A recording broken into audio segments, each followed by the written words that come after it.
Hello everyone, this is Joe610, DLC Joe610, whatever you want to call me. I'm several places and I'm sorry if the light is glaring a little bit. I just put new light bulbs in, which I realize now is a mistake.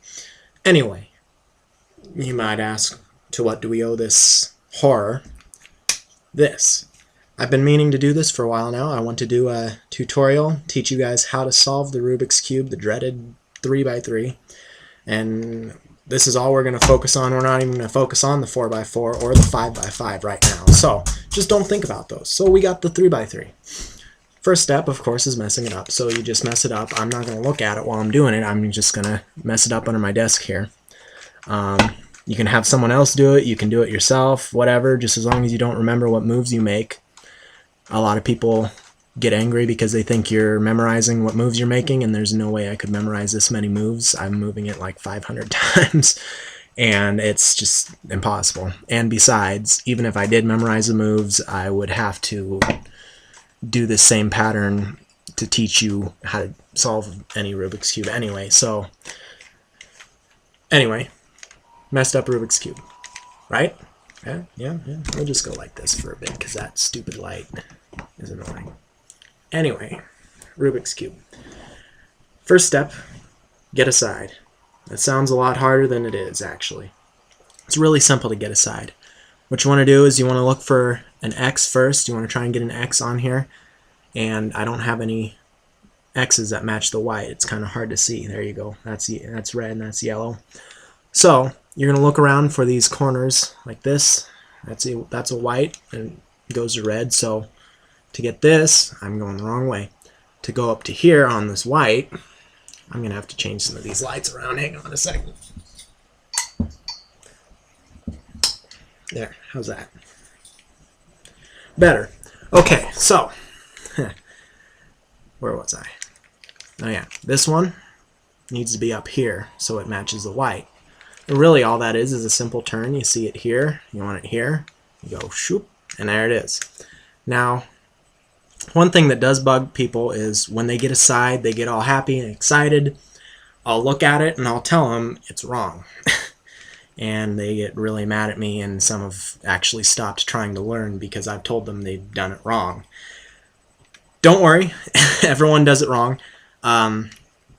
Essentially, I'll show you this later once we start getting a better side, but you have to get all the side colors lined up too when you get a side, which is slightly harder. So anyway, once you get an X, you just keep looking for those ones, and then you kind of just move them into place, and then it's really just logic, trying not to mess up your other sides, and if you do, no big deal, you can always try and get it there.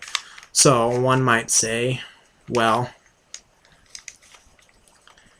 I guess it doesn't really matter now because we're not trying to keep this in corners the same. So we've got an X or a cross, whatever you want, however you want to look at it. Now you need to get these corners lined up. And, well, first of all, you're going to want to make sure they line up with the middle colors on each side, blue, red, and all that stuff. And that means that your middle cubes are correct. They're right. You're not going to have to redo those. So now what you want to do is you want to get all these corners white instead of blue, orange, and orange, or whatever color you might have. It all depends. So let's see here. You find a corner, this one, red, white, and blue, America. You find that corner. You find the two middle pieces where it belongs. The white's on top, of course. I always solve the white because it's easier to see for me when I'm going faster. And as stupid as it sounds, I'm probably going to mess up later in this video. I'm probably going to have to do 2 parts of this video, but in the second part, I'm probably going to screw it up because it's hard doing this stuff slow for me. I can't do it. So it may take a little while for me to think about what I'm moving and then to get it worked out through the webcam, because everything I see on here is from your perspective. So I'll have to do it backwards technically, and it's really confusing for me. Anyway, so this is the one you want up here. Well, you look at it and you see the white's right here. And the white, if you turn this part, the white would be in the right spot here. But then that would move this one. So what you want to do is you can do two things. You can move this middle part like so, then move this up, and then move the middle part back, and then you see your blue and red and white is all right there. It's lined up. Or, let me get it back to where it was. You can look at it and make sure the white is facing away from you to your left. I think that's left for you. That's right for you. Never mind. To your right, this way, right. Down, over, up. And there it is. It's right there. It matched up right there. So you basically just keep doing that, and then sometimes you get cases like this here where it's in the right spot, but white's not facing up. It's simple. All you need to do is just put any random corner in there. It doesn't matter if it's supposed to be there. You put any random corner in there. Just do that same thing I showed you on that red and blue and white square, and you just switch the corner out. See, now it's not there anymore. Now it's down here, and you can line it up and say, hey, I know how to do this, and then from there do it. But here's where people get pissed off. That's wrong, as you can see. This goes over here, and a lot of times people won't even have the centers right. They'll have them all everywhere, every which way. You won't see them in there right. So if that happens, just do the same thing. Put any random square in there like that, and then just move the bottom. It's right here, and just turn it the same way, and then there it's right. It's all it takes to get a side. It's really simple once you think about it. Getting a side is the easiest part. So now we got one. What are we going to do next? A lot of people think that you're going to get one side and then get another and another and another until you get all 6.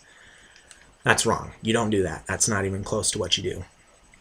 And a lot of people don't really grasp that concept. But what you're going to do is you got the first top side. This layer is all correct. We refer to these as layer. This is the top layer, middle, and bottom. Go figure. Now we're going to try and get this middle layer all correct. These are all going to be orange. These are going to be blue. These are going to be red. These are going to be green. The middle part is all going to be correct. And that you only need one algorithm for.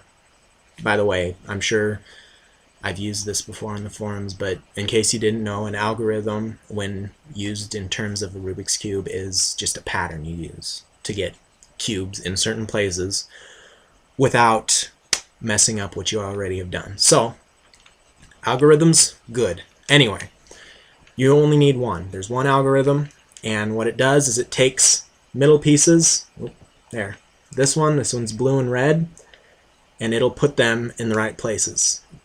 The corner of blue and red right here. So we see this is right here. If we turn it this way, we get a T. If you have a T, that's a good thing, but you always want to make sure the bottom color is not yellow if you got white. If you solved a different color of first side, it'll always be the opposite color that you don't want under here. Green is always opposite of blue, red is always opposite of orange, and white is always opposite of yellow. So if you solved the blue side and this bottom part was green, you wouldn't want that one. But since this one is blue and red, and it's not yellow because yellow is opposite of our solved side, we can use this. So what you're going to do is this blue will want to go right here. So what we do, let me see here, yeah. You're going to hold the T like this, turn the bottom layer, turn this side, no, that's wrong, I'm doing it backwards, turn this side, bottom, this side back the right way, the same way it was, then the bottom again, the same direction, the front, now you're going to do the front side down, and then the bottom again, and then the front side back up. And what you're going to see is this blue is in our right spot, and our side is still solved, and our top layer is still correct. So that means it's good, and we got this ready. Now, there's another thing you can run into with this, and that is if the one you need is in a different spot. Basically, all you do is you find the one that goes in that spot, and if it's in another spot, well, in another top second layer spot, you just put any random middle part in there, just like you did with the corners. Doesn't matter really, you're going to move it again anyway. So if something's up here and it doesn't belong there, like this one belongs over here, you're just going to put a green and orange here anyway, so you don't even have to worry about that until you do the green and orange one. So there's another case you can have. Say we don't have a T, we have the normal one, but the one down here needs to go up here, but it's not a T. That's really simple, actually. What you do is you don't turn the bottom layer first. It's the same algorithm, but you don't turn the bottom. What you do is you go down, over, up, over, the front, down, the bottom back over, the front back up. You see, it didn't do much of anything except put a different one here. It didn't put the one we wanted. Now we have the T that we wanted with the green on the bottom. So you can then go ahead and do this algorithm, and then you'll eventually end up with the green and red up here like you wanted. All you got to do then, basically you just do that algorithm twice and it'll work out for you. Now, I've experimented a lot with this, and you can reverse that algorithm so that you won't have to do it twice if you have something that's swapped like I just showed you. But that's a little complicated to teach, and I'd rather just give you that one, and then if you feel like you're comfortable enough to try it, you can reverse it and see what happens. And just all you got to do is look at the cube and try and remember which cubes were where and all that good stuff, and see how it moves them, and then you'll be able to know what it does and where you want to put your cubes at. Anyway, so I'm just going to get the rest of the layer here, which won't take very long. Anyway, so basically what we're going to have is a half-solved Rubik's Cube, and a lot of people will look at this and think, well, that's not quite half-solved. You still got a whole another side. You only have one. That's no big deal. But since I'm running out of time here on the YouTube limit, it's like 15 minutes, I think. I'm not for sure. I'm going to get a drink, make this next one into part 2, and just call this one a day. So when we come back, I'm going to show you how to get this bottom layer all done. Hopefully I won't screw it up like I did the last time I tried. I tried doing this video last night and I beefed it miserably. So I'll see you in probably really soon.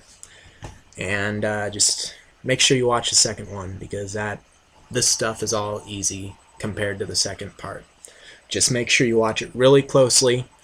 I'll try not to screw it up for you, and yes, we'll see you then.